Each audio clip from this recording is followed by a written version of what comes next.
Em 1948, próximo a Los Angeles, com dinheiro da Fundação Rockefeller, lá no observatório do Monte Palomar, foi construído um grande telescópio. Ele tinha um pouco mais de 5 metros de diâmetro, 40 mil quilos de vidro, e levou 13 anos para ser preparado, o polimento desse vidro em cada uma das suas camadas. Com a construção desse telescópio, os cientistas astrônomos puderam observar distâncias a bilhões de anos-luz. Para que eu e você possamos ter uma noção, um ano-luz tem mais ou menos 10 trilhões de quilômetros. Distâncias inimagináveis puderam ser observadas a partir desse telescópio na década de 40, já aí 80 anos atrás. Mas na década de 90 foi construído um outro telescópio. Ele era com uma lente um pouco menor, de 2,40 metros apenas, para melhorar a visibilidade sem as afetações das luzes artificiais do nosso planeta. Eles acoplaram esta lente de apenas 2,5 centímetros num satélite chamado Hubble. Mas em março de 2002, já bem mais recente, uma nova câmera foi colocada no Hubble, 10 vezes mais potente. E eles exploraram uma área no teste, desconhecida, que jamais tinham apontado um telescópio para lá, e descobriram uma infinidade de galáxias. Calcula-se aproximadamente 200 bilhões de galáxias. Cada galáxia com aproximadamente 100 bilhões de sóis. Cada sol, estrela, seus planetas orbitando ao redor dele, cada planeta, alguns deles com seus satélites naturais, as suas luas. Para você ter uma noção, o nosso Sol, aqui, a estrela da nossa galáxia, é uma estrela de quinta grandeza, de quinta categoria, comparada a outras por aí que os cientistas já descobriram. Uma capacidade, um tamanho, um esplendor significativamente maior.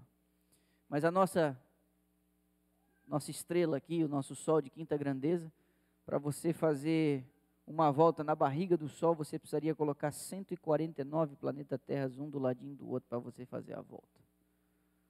Ou seja, é muito pequeno onde estamos, comparado ao vasto universo, e é a partir daqui, com a noção da grandeza do universo e da criação, que nós começamos as nossas considerações.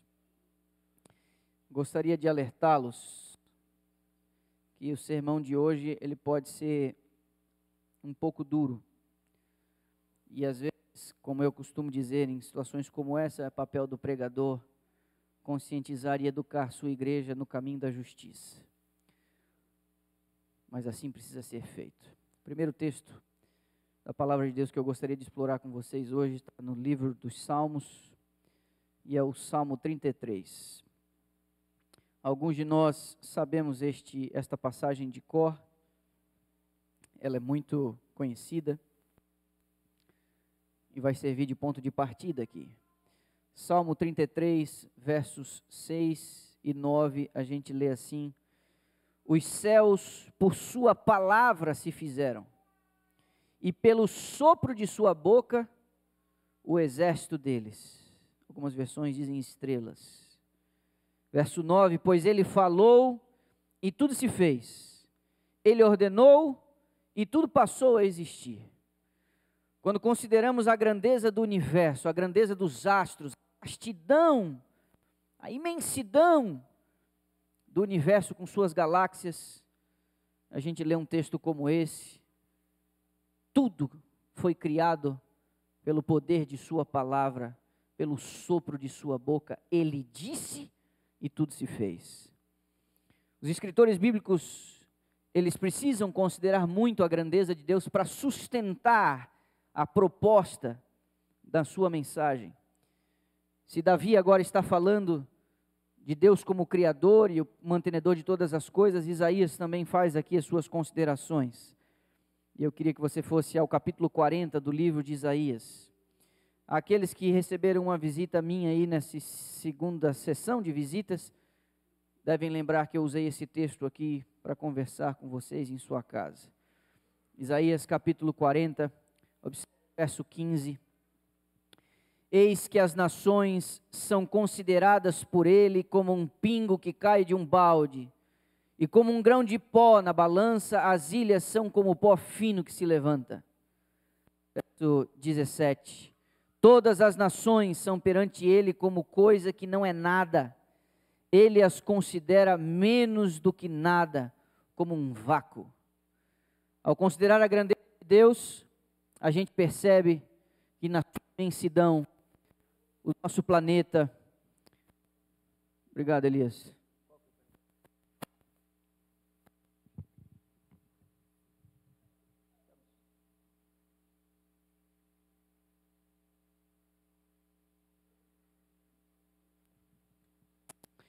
Estamos providenciando um upgrade aqui nos nossos microfones, não se preocupem.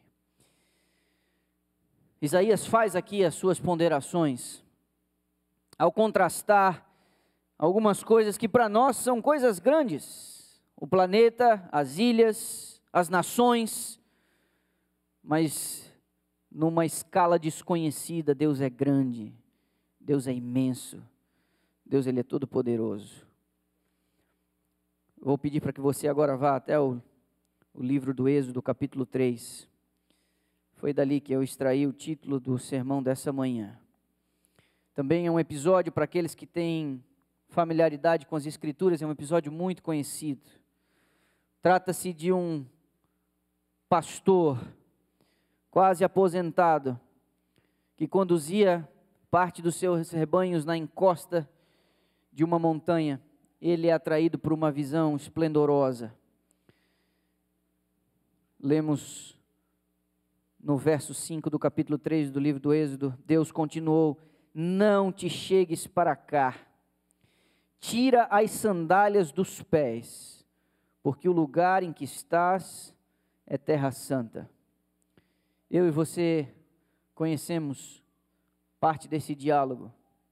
Atraído pela visão, ele vê um arbusto ardendo em chamas, porém, mesmo ardendo em chamas, ele não se consumia.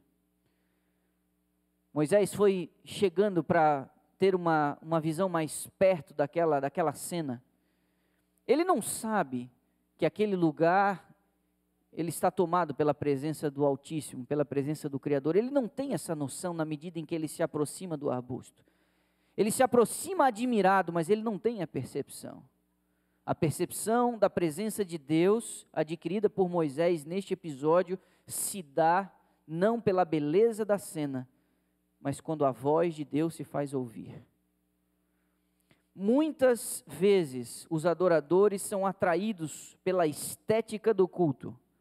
Muitas vezes as pessoas são atraídas pelo espetacular, pelo grandioso. Algumas acabam buscando sensações sensoriais, aquilo que os ouvidos, os olhos, o coração querem sentir um frio, querem sentir uma coisa no corpo no processo da adoração. Ainda que isso possa vir a acontecer, essa não é a regra, essa é a exceção. Nós tomamos consciência da presença do Altíssimo quando o Altíssimo fala. Não tanto pelo espetáculo que os olhos contemplam, mas pela voz do Deus Todo-Poderoso. Foi ali que Moisés teve a percepção de que ele estava na presença de Deus. E Deus interrompe a sua aproximação dizendo: não chega mais perto.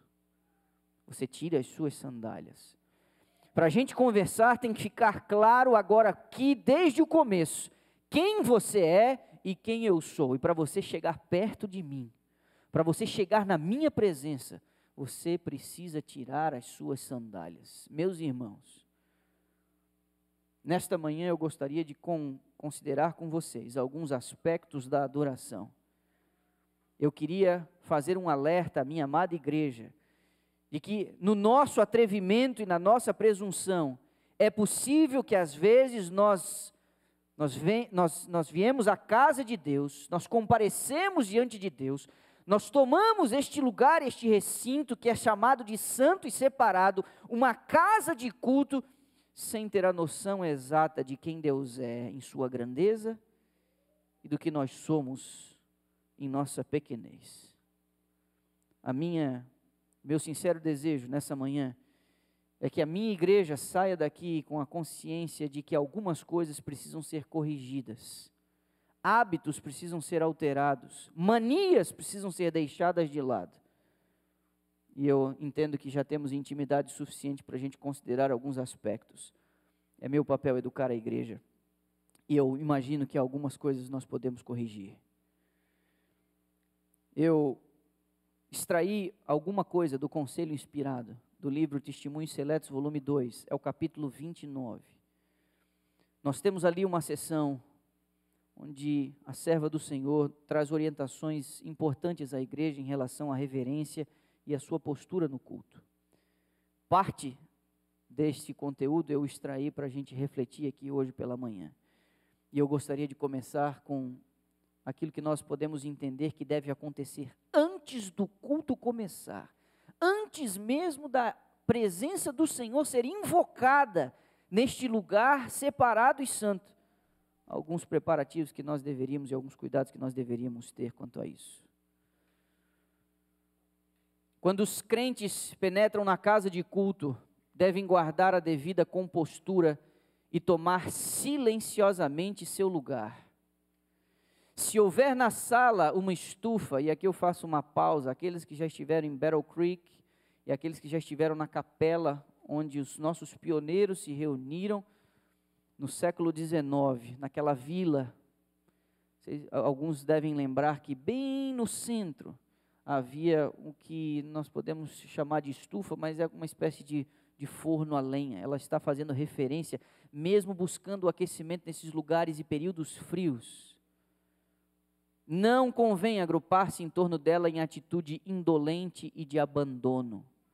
Conversas vulgares, cochichos e risos não devem ser permitidos na casa de culto, nem antes e nem depois das reuniões. Uma ardente e profunda piedade deve caracterizar todos os adoradores. Se faltam alguns minutos para o começo do culto, os crentes devem entregar-se à devoção e meditação silenciosa, elevando a alma em oração a Deus, para que o culto se torne para eles uma bênção especial, operando a convicção e conversão em outras almas. Devem lembrar-se que estão presentes ali mensageiros do céu. Perdemos geralmente muito da suave comunhão com Deus pela nossa falta de quietude e por não nos darmos a reflexão e oração. O estado espiritual da alma necessita muitas vezes ser passado em revista e o espírito e o coração serem elevados para o sol da justiça. Ela ainda continua: se os crentes, contexto antes do culto, se entrarem na casa de oração, o fizessem com a devida reverência, lembrando-se de que se acham ali na presença do Senhor, seu silêncio redundaria num testemunho eloquente. Os cochichos, risos e conversas, que se poderiam admitir em qualquer outro lugar, não devem ser sancionados na casa em que Deus é adorado. Cumpre preparar o espírito para ouvir a palavra de Deus, a fim de que esta possa exercer impressão e influir sobre a alma. Nós não podemos nos achegar a Deus de qualquer maneira, nem mesmo antes de Ele ser invocado entre nós. É na atitude de tirar as sandálias, de entregar o coração a Deus, que nós nos preparamos para receber a mensagem. Lembre-se, ao entrar na igreja, neste lugar, na próxima oportunidade e nas seguintes, lembre-se, você está entrando na presença de Deus. nós somos muito privilegiados pela estrutura que nós temos aqui, porque nós temos outros espaços para confraternização, diálogo, para conversas, para troca de experiências. Meus irmãos, este espaço aqui não serve para isso. Durante o culto, temos aqui algumas instruções. O pastor deve entrar na casa de oração com uma compostura digna e solene. Chegado ao púlpito, deve inclinar-se em silenciosa oração e pedir fervorosamente a assistência de Deus. Que impressão não fará isto?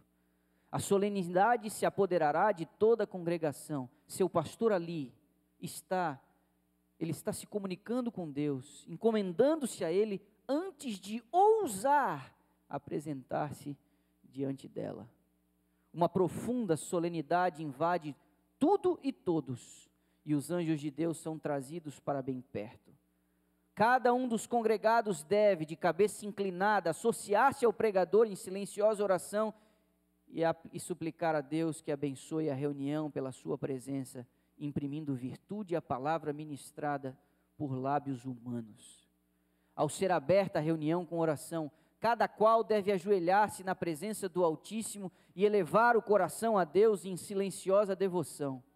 As orações dos fiéis serão ouvidas e o ministério da palavra provar-se-á eficaz. A atitude indiferente dos crentes na casa de Deus é um dos grandes motivos porque o ministério não acusa maiores resultados. Observe a melodia do canto, derramando-se dos corações num tom de voz claro e distinto, representa um dos instrumentos divinos na conversão de almas. Todo serviço deve ser efetuado com solenidade e reverência, como se fora feito na presença pessoal de Deus mesmo. Quando a palavra é exposta, deveis lembrar-vos, irmãos, de que é a voz de Deus que vos está falando por meio do seu servo. Escutai com atenção, não dormiteis nessa hora, não cochile nessa hora, porque assim fazendo é possível escaparem-se neste momento justamente as palavras que mais necessitais ouvir, palavras que atendidas vos livrariam de enveredar por algum caminho errado. Satanás e seus anjos estão ativos, criando uma espécie de paralisia dos sentidos, de modo a não serem ouvidas as admoestações, advertências e repreensões, ou, se ouvidas, não terem efeito sobre o coração, transformando a vida. Às vezes, é uma criança que desvia de tal modo a atenção dos ouvintes, que a semente preciosa não cai em terreno fértil para produzir fruto. Outras são os moços e moças que revelam tão pouco respeito pela casa de Deus, que se entretêm a conversar durante a pregação. Se estes pudessem perceber os anjos que os estão observando e notando o seu procedimento, corariam de vergonha e se aborreceriam a si próprios. Deus quer ouvintes atentos. Foi enquanto os homens dormiam que Satanás aproveitou para semear o joio. Durante o culto, meus irmãos, se você tem filhos que não têm a maturidade para sentarem sozinhos e ouvirem a mensagem, seus filhos precisam ficar do seu lado. A maturidade, ela nem sempre está associada à idade. E você precisa entender se o seu filho é maduro ou não para estar sozinho na igreja. Eu quero dizer que é extremamente desagradável quando alguns dos nossos filhos ocupam os lugares lá na galeria, ficando no celular o tempo inteiro enquanto eu estou aqui pregando. Pai e mãe, isso vai ser cobrado de você. De você. Não importa se eles têm 15, 16, 17 ou 18 anos. Se estão sob o teu teto, você os mantenha perto de si, para garantir que eles não desonrem a presença grandiosa e santa do nosso Deus. Você sabe, neste episódio aqui, no primeiro livro de Samuel, capítulo 2, verso 17, você tem aquelas duas figuras horrorosas que oficiavam no tabernáculo. os 2 filhos de Eli, que não foram educados com a devida disciplina. Aqui, neste relato, verso 17, nos é dito assim: era muito grande o pecado destes moços perante o Senhor, porquanto eles desprezavam a oferta do Senhor. Aqui, meus irmãos, envolve todos aqueles que oficiam aqui à frente. A postura daqueles que ministram nas coisas sagradas, seja no canto, seja na pregação, seja num recado, seja na introdução de um assunto. Qualquer um que ocupe o espaço aqui à frente, na condução do serviço, por menor que seja a sua participação, devem fazer com a devida solenidade, porque aqui está o recado. Muito grande era o pecado. Eles faziam parte do sagrado de forma e de postura comum, como se estivessem lidando com coisas comuns. Aqui na frente a postura é diferente. Nós não estamos lavando a louça ou arrumando a gaveta do banheiro. Nós não estamos aqui batendo papo ou quem sabe fazendo qualquer outra coisa.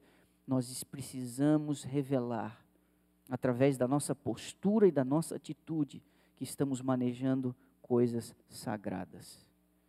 Eu sei, meus irmãos, que às vezes, por causa até de um ranço um pouco católico, a gente confunde um pouco as coisas e atribui alguns símbolos àquilo que já não mais se aplica. Eu sei que muitos de nós já ouvimos: aqui é o santo e aqui é o santíssimo. Isso não tem amparo bíblico. Aqui não é santo e aqui não é santíssimo. Não é isso, não é disso que se trata. Este recinto inteiro, por ser separado para o culto, ele se torna santo. E aqueles que ministram aqui à frente, não estão aqui na frente numa comparação com o sumo sacerdote que entra naquela parte mais santa. Não é esse o caso. É que isso aqui tudo envolve a presença majestosa do nosso Deus que foi invocado. Este prédio e este recinto que foi separado para esse propósito. E a nossa postura revela se temos consciência de sua grandeza e de nossa pecaminosidade. Todo e qualquer mensageiro de Deus que entrou em contato com a presença do ser majestoso, revelou em sua postura uma consciência de sua pecaminosidade a ponto de cair em desespero. Mas em nossa arrogância, nós entramos aqui e oficiamos aqui e fazemos aqui com a maior naturalidade possível. Isso não está correto. Isso não está correto. Aqui, uma outra referência do livro Patriarcas e Profetas: o exemplo dos que administram em coisas santas deve ser de maneira que incuta no povo a reverência para com Deus e o receio de o ofender. Quando os homens, servindo de embaixadores da parte de Cristo, para falar ao povo acerca da mensagem de misericórdia e reconciliação enviada por Deus, fazem uso de sua vocação sagrada, qual manto para encobrir a satisfação egoísta ou sensual, constituem-se eles os agentes mais eficazes de Satanás. Me permita aqui fazer alguma observação em relação a esse texto. Encobrir a satisfação egoísta ou sensual. Isso aqui envolve motivações corrompidas, às vezes inclusive uma plataforma para manifestar dons e virtudes. Ela está dizendo que são agentes mais eficazes de Satanás. Se ao tomarmos parte aqui à frente, qualquer um de nós for chamado para tomar parte aqui à frente do serviço, dirigindo a igreja no culto,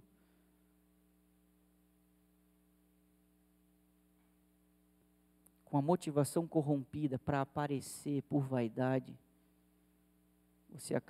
o tiro sai pela culatra. Em vez de adorarmos a Deus, estamos sendo instrumentos do inimigo. Você sabe que esse não é um fenômeno local. Normalmente, como igreja, nós temos 4 cultos oficiais: quarta, domingo, o JA e o sábado pela manhã. É interessante que algumas pessoas, quando são convidadas para cantar no culto de quarta-feira, que tem 4, 5 pessoas, dizem: não posso, mas são essas mesmas que ficam chateadas porque nunca são convidadas para pregar aqui no horário nobre, no sábado pela manhã. Eu fico me perguntando, onde é que isso vai parar? Para escalar num domingo ou num JA, não dá, não posso, tenho compromisso. Mas ficam chateados, faz tempo que não me chamam para cantar. Meus irmãos, a ministração do serviço na igreja envolve exatamente o que eu disse, serviço. Não serve para manifestar dons, habilidades, virtudes, para que o pessoal do Brasil que acompanha a transmissão possa me ver aqui na frente, ou qualquer coisa do tipo. Isso é uma desonra a Deus. Moisés tira sandálias. Deus precisou colocar ele no lugar dele. É uma vergonha, às vezes, usar essa plataforma para evidenciar dons e habilidades. Entenda, meus irmãos, quando nós prestamos culto a Deus, a plateia não é a igreja. A plateia é Deus. Nós não fazemos culto para a plateia. Você presta culto a Deus. Ele é a nossa audiência no sábado, ou em qualquer reunião que a gente se atreva a fazer em nome dele. Ele é a audiência. A questão não é se vai agradar o público.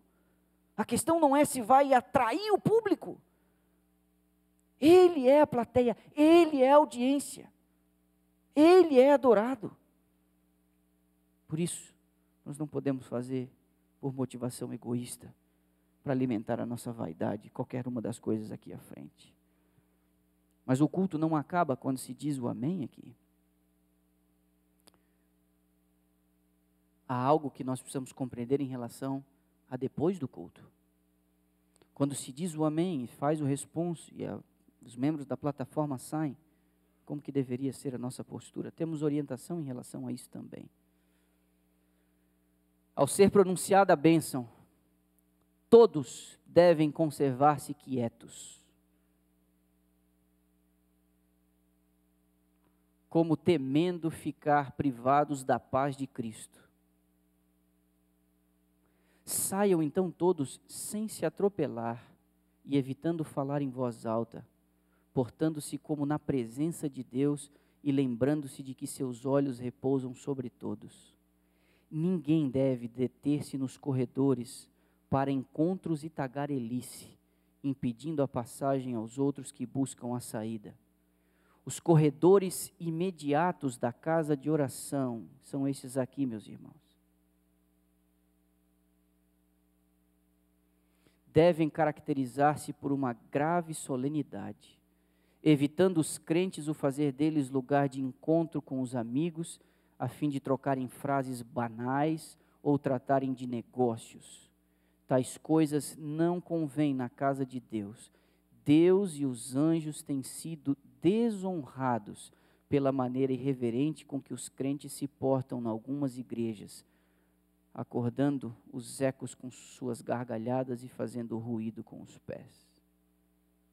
Meus irmãos, nós temos que nos lembrar, quando acaba aqui, não acaba. Não são raras as vezes em que eu despeço a igreja e depois eu venho aqui para dentro para dizer tchau para alguns. Meus irmãos, não fiquem mais aqui dentro da igreja depois que acaba o culto. Deixem esse recinto. Deixem esse recinto. Quem sabe alguns nunca notaram, mas já faz uns 15 anos, que a música tocada pela orquestra, na hora em que nós adoramos a Deus com as nossas ofertas e os nossos dízimos, essa mesma música era tocada depois do responso. Só que nós observamos que ela, na realidade, era um fundo musical para as conversinhas aqui depois do culto. E aí, os membros da orquestra, fazendo quase um papel de bobo ali na frente, tocando a música, que é uma das músicas mais trabalhosas, que é o especial sempre, uma música diferente, com um arranjo diferente, com elementos diferentes, para a gente poder continuar aqui batendo papo, falando sei lá do quê. Acabou, meus irmãos. Nós vamos fechar aqui. Nós temos um momento para nos confraternizar, lá no ginásio, mas saia daqui e vai lá para o ginásio. Nós temos esse momento, é um momento agradável no ginásio. O riso, a alegria, a troca de experiências. Mas, por favor, ainda assim precisamos ser muito seletivos no tema das nossas conversas, para a gente não perder as impressões que o culto, a mensagem causou. Os mais jovens, nós precisamos tomar cuidado com as temporadas, com os playoffs, nós precisamos tomar cuidado com relação a isso. Nós precisamos tomar cuidado em relação aos assuntos do nosso trabalho. A gente quase deixa tudo alinhado só para bater o martelo depois do pôr do sol. Um monte de coisa é tratada aqui que não deveria.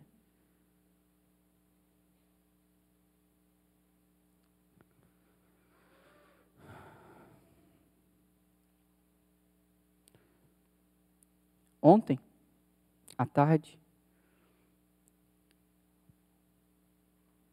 eu estudei isso aqui com o meu filho. E eu falei, nós vamos ter que mudar algumas coisas. Você sabe que esse sermão eu preguei há 11 anos atrás, numa das minhas igrejas. Desde então, nunca mais preguei esse sermão. Ele está pronto faz 11 anos. Não é um sermão, você vê que não é um sermão, até os PowerPoints são bem antigos ali, com artes até meio ultrapassadas, não tive condição de reformatar. Esse é uma questão geral que precisa ser tratada com as igrejas, com o povo de Deus ao redor do mundo. Em algum momento, como pastor, eu tive que tratar isso. Só que há 11 anos atrás, meu filho não era nascido. E eu vou dizer que algumas das coisas que eu ensinei à igreja lá atrás, algumas dessas coisas eu até precisaria ficar um pouco mais atento. Então aqui, meus irmãos, para quem tem filho pequeno, para quem tem juvenil e adolescente, o nosso telhado é de vidro dessa camadinha aqui, ó. Mas o recado é para todos. Pais, exaltai o padrão do cristianismo no espírito de vossos filhos. Ajudai-os a entretecer a pessoa de Jesus em sua experiência. Ensinai-os a ter o maior respeito pela casa de Deus e a compreender que quando entram ali devem fazê-lo com o coração comovido, ocupando-se com pensamentos como estes: Deus está aqui, esta é a sua casa. Devo alimentar pensamentos puros e guiar-me pelos mais santos propósitos. Não devo conservar em meu coração orgulho, inveja, ciúme, suspeitas, ódio ou engano, porque estou na presença de Deus. Este é o lugar onde Deus vem ter com seu povo e o abençoa. Meus irmãos, quando Jesus em algum momento tratou do culto, lá nos evangelhos, ele chegou a dizer, você não pode chegar aqui com a sua oferta, você que está com pendências com seus irmãos, você deixa a sua oferta lá na entrada da igreja, você vai conversar com seus irmãos, com quem você está com a sua pendência, você não pode ter treta com ninguém, você não pode ter problema com ninguém, ranço com ninguém. Você tem que se certificar de que você está em paz com seus irmãos, para você chegar aqui à frente e apresentar a sua oferta. Eu vou bater na tecla nesse próximo ano em unidade e comprometimento. Unidade e comprometimento. Nós precisamos ter mais comprometimento com as coisas de Deus e nós precisamos estar mais unidos pelos vínculos da paz. Senão, caso contrário, nós não vamos ter a bênção que o Senhor nos prometeu. Deixa eu dizer aqui uma coisa para você. Se você foi o ofensor, é seu dever buscar aquele que você ofendeu. Se você foi o ofendido e alguém está tentando falar com você, alguém está tentando resolver as coisas, abordando você de um jeito um pouco mais suave, sorrindo, te cumprimentando, para tentar diluir essas coisas do passado, por favor, não permita que o orgulho se robusteça no seu coração. Você precisa resolver as suas coisas. Coloque essa sua vida, essas suas pendências na perspectiva da eternidade e pensa comigo se vale a pena você arriscar a sua vida eterna por causa desse problema que você teve com alguém, seja justo ou não, seja no seu imaginário ou porque você realmente está ferido. Nós não podemos ter problema com ninguém. Deixa eu dizer um negócio para você. Nem sempre a gente consegue evitar que os outros tenham problema com a gente. Nem sempre a gente consegue evitar, mas você não pode ter problema com ninguém. Não tenha no seu coração nenhum sentimento ruim, que deseje o mal em relação a ninguém. Isso faz parte do culto que a gente presta a Deus.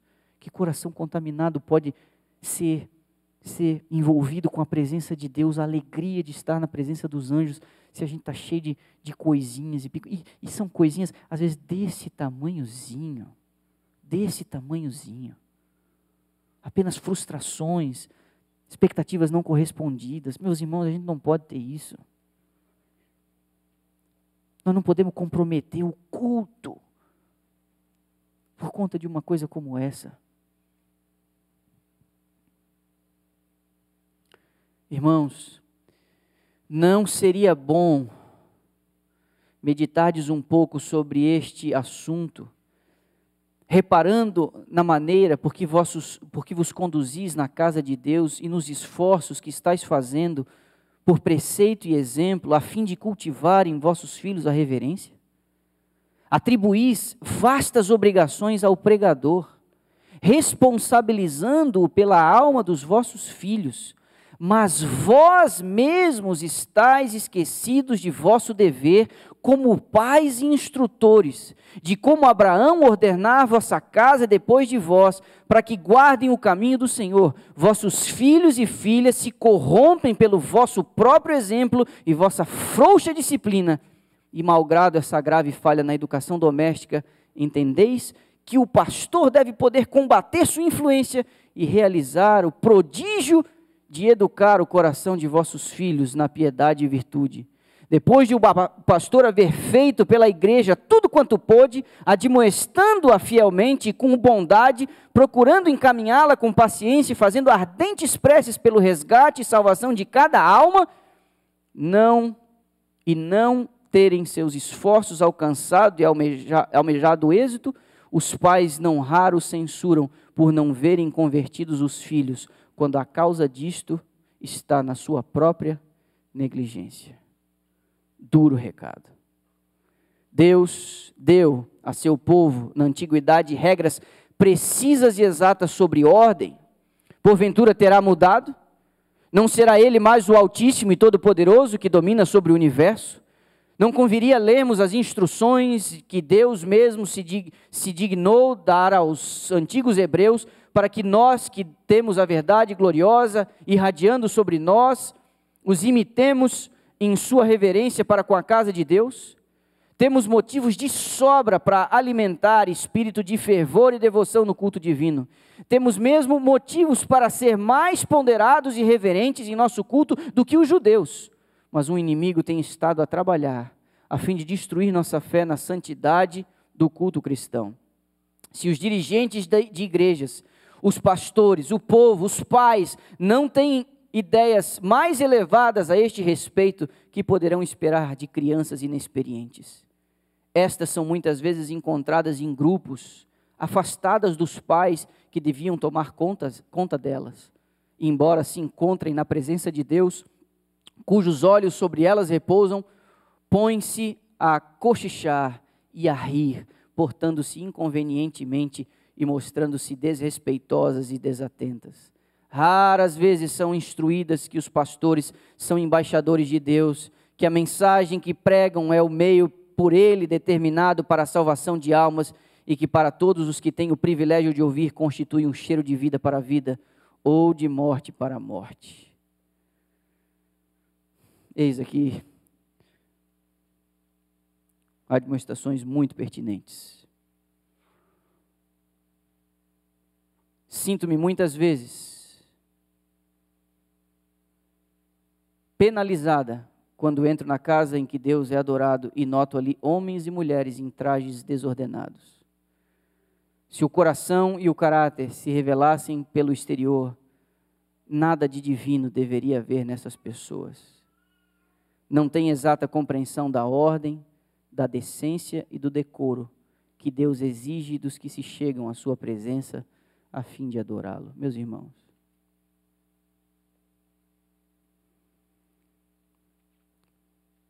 às vezes eu quero dizer a você que é constrangedor a gente ter que tratar de alguns desses assuntos.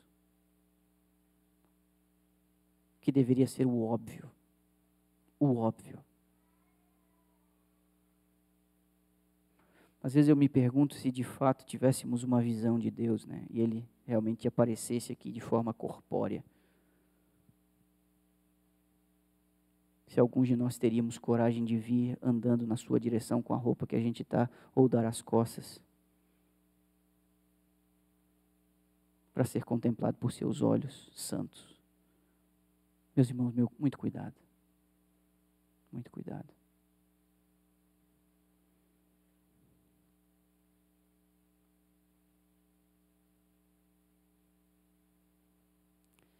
Que impressões essas coisas hão de fazer sobre os incrédulos e a mocidade que tem fácil discernimento e está pronta a tirar de tudo suas conclusões? É a pergunta que ela faz.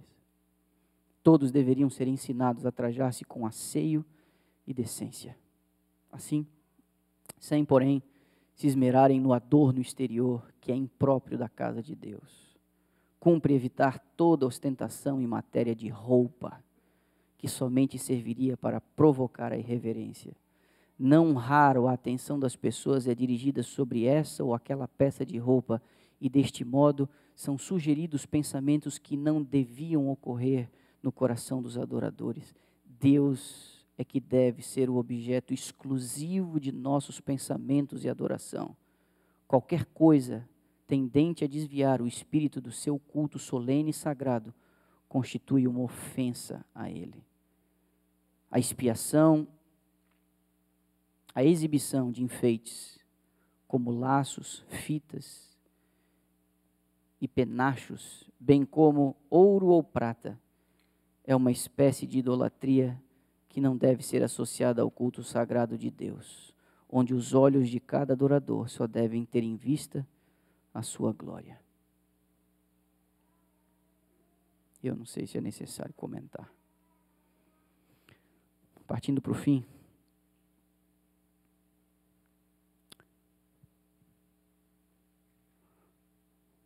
aqui a gente almoça na igreja, né? Mas nas igrejas, em geral, as pessoas almoçam em casa. E eu vou dizer para você qual é o prato principal que se come em casa, quando as pessoas almoçam em casa, seja na refeição principal ou na sobremesa. O prato principal é o pregador. Quer saber o que dá isso? O dedicado e impressionável espírito da juventude avalia o trabalho dos servos de Deus pelo mesmo padrão pelo qual o medem os pais. Muitos chefes de família têm por costume criticar em casa o culto, aprovando umas poucas coisas e condenando outras. Deste modo, a mensagem de Deus aos homens é criticada e posta em dúvida e tratada levianamente. Que impressões são produzidas por essas observações imponderadas e irreverentes? Só os livros do céu o poderão revelar. Os filhos veem e compreendem estas coisas muito mais facilmente do que imaginam os pais. Ao seu senso moral é assim dada uma orientação errada que o tempo nunca conseguirá retificar de todo.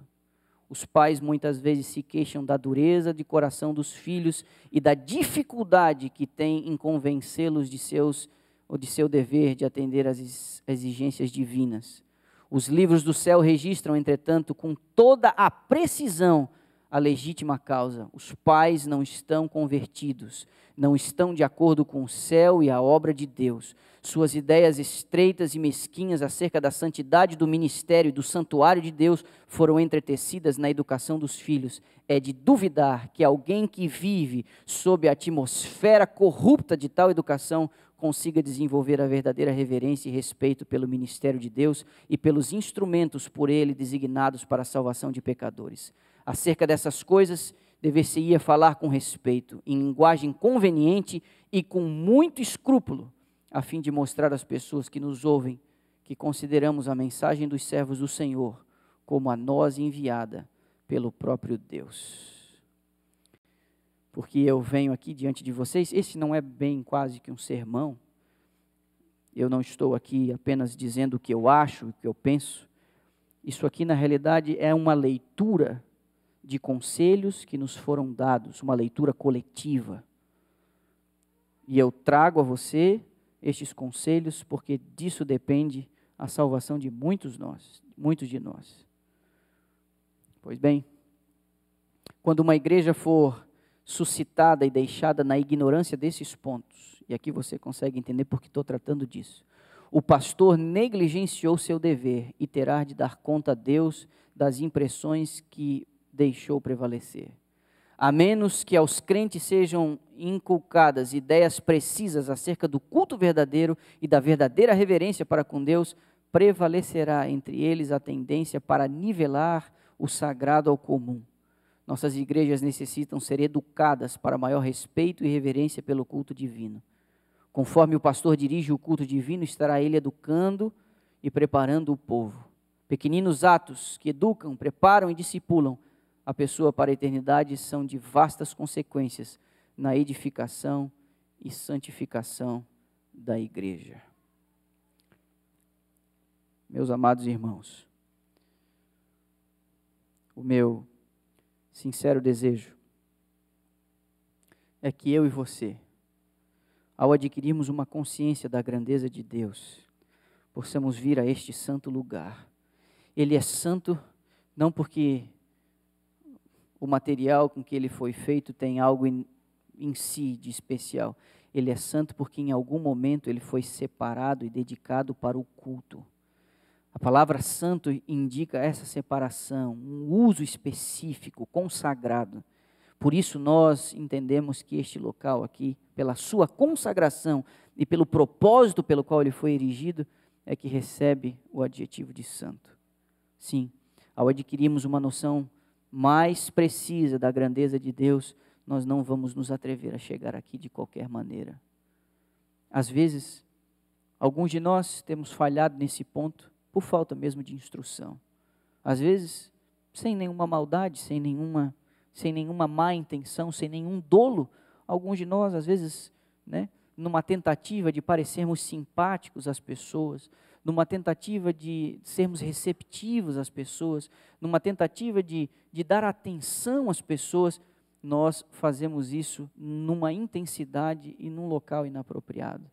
O certo é que a gente possa conduzir, ou até mesmo esperar as pessoas com as quais nós gostaríamos de poder cumprimentar, de dizer que sentimos a falta delas num ou outro sábado, ou quem sabe dar um recado, marcar um agendamento, uma visita ou qualquer coisa do tipo, a gente consiga fazer isso fora dos limites desse ambiente, com decoro. Essa reverência, o senso da presença de Deus deveria ser de tal forma que a gente tenha medo de esbarrar com os anjos que tomaram esse lugar e reconheceram como genuína a nossa iniciativa em adorar o Senhor.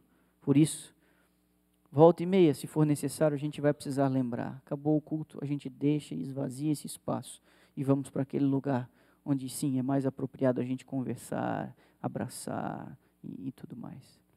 A gente precisa sair daqui com o rosto iluminado pela santa presença de Deus, como Moisés, depois que tirou as sandálias e teve um encontro com o Senhor. Ele tomou consciência de que Deus estava ali quando Deus falou. Quando a gente toma consciência de que Deus está aqui neste lugar, quando Ele fala. E Ele fala através deste livro. A virtude não está no mensageiro, seja eu ou qualquer outra pessoa que assuma essa posição. A virtude está quando a palavra de Deus é aberta. É aqui que Ele fala e é aqui que o seu povo toma consciência de que Ele está presente. Para a gente encerrar, Ele é grande, Ele é todo-poderoso, mas olha o que diz o salmista, Salmo 8, verso 3 e 4. Você lembra no início? As nações são como um grão de areia, as ilhas como um pingo que cai num balde, um grão na balança, como pó, como vácuo, menos que nada. Mas ainda que ele seja tão grande a ponto de considerar as nações, os povos e os planetas como nada, olha o que também pondera Davi, Salmo 8, verso 3 e 4, quando contemplo os teus céus, obra dos teus dedos, e a lua e as estrelas que estabeleceste, eu me pergunto, que é o homem para que dele te lembres, e o filho do homem para que tu o visites. Que Deus nos abençoe.